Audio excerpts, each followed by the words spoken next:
Consigliere Notar Bartolo, un regolamento per rafforzare la sinergia scuola comune? Sì, più che sinergia parlerei di dare i giusti protagonismi ai soggetti che con quel protagonismo possono fare qualcosa di utile. In realtà è porre al centro,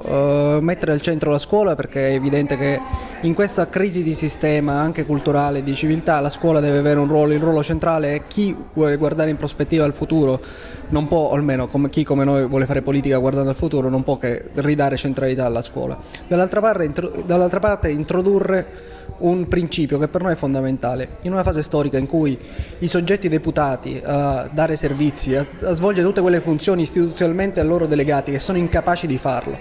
e questo spesso non per colpa loro, in qualche modo bisogna cercare di introdurre un principio di partecipazione, però sia una partecipazione non fumosa,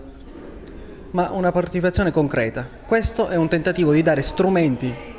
e quindi attivare partecipazione concreta, partendo da quello che è il soggetto per noi privilegiato, che sono le scuole, ma è un primo passo. Tanti saranno i regolamenti che nei mesi futuri verranno presentati da noi, proprio che vanno in questa direzione, nel cercare di innestare partecipazione, attivare cittadini e insomma cercare di dare una risposta a quelle comunità che spesso gli enti che dovrebbero darle sono impossibilitati a dare.